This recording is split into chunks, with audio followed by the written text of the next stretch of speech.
अगर हम बात करें तो जो लोग सीखना चाहते हैं, न्यूरोलॉजी में आना चाहते हैं और बनना चाहते हैं न्यूरोलॉजिस्ट, तो कैसे स्टार्ट कर सकते हैं?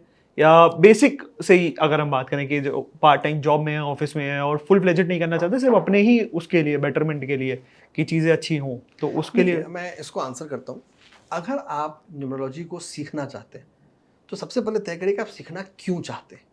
अगर आप इसको सिर्फ़ अपने नॉलेज के लिए, अपने अपडेट के लिए सीखना चाहते हैं, तो बिल्कुल मत सीखें। मैं बहुत क्लियर बोलूँगा कि अगर आप बीमार पड़ते हैं, तो आप जाके एमबीबीएस की किताबों को नहीं खोलते हैं। अगर आपको घर बनाना होता है, तो जाके आप इंजीनियरिंग की किताबें नहीं पढ़ते, हुँ, हुँ। आर्किटेक्चर नहीं पढ़ते। आप एक प्रोफ़ेशनल हेल्प लेते हैं, जीवन में आगे बढ़ते हैं। पहली चीज़ तो ये। क्योंकि ये जो जानकारी है, ये जो इन्फॉर्मेशन है, ये एक रिस्पॉन्सिबिलिटी है। रिस्पॉन्सिबिलिटी से ज़्यादा इसको तो न्यूमरोलॉजी एक साइंस नहीं है, ये एक लाइफ़स्टाइल है।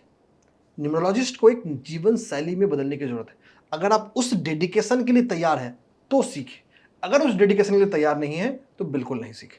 पहली चीज़ तो ये। दूसरी चीज़ कि कैसे सीखें? अब न्यूमरोलॉजी या जो मैं बताने वाला हूँ, ये बाकी एस्ट्रोलॉजी, वास्तु पे भी अप्लाई करता है। मैं इस विधा को सीखने का एक 3 स्टेप मेथड मानता हूँ, एक 3 स्टेप फ्रेमवर्क है। सबसे पहला मेरा फ्रेमवर्क होता है कि आपका नॉलेज, जिसको मैं बोलता हूँ सब्जेक्ट मैटर एक्सपर्टाइज, कि आप इस विधा को सीखें। अब इसके नॉलेज को सीखेंगे कैसे? या तो किसी टीचर से सीख सकते हैं या किताबों से सीख सकते हैं। न्यूमरोलॉजी एक ऐसा सब्जेक्ट है जहाँ पे किताबें कम हैं, आपको टीचर्स के साथ ही सीखना पड़ेगा।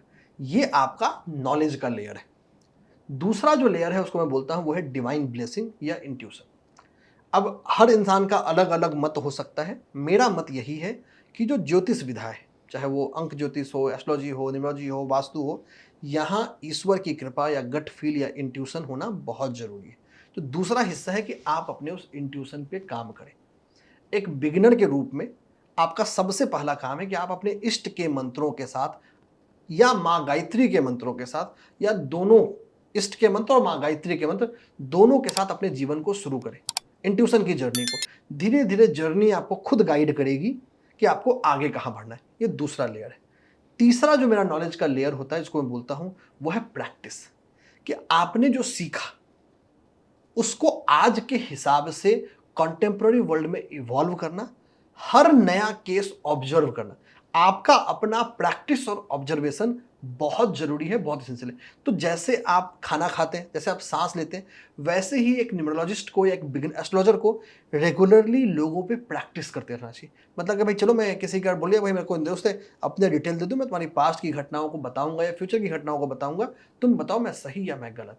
ये प्रैक्टिस बहुत ज़रूरी है। ये 3 चीज़ें हैं जो आपको सीखने में मदद कर सकती है।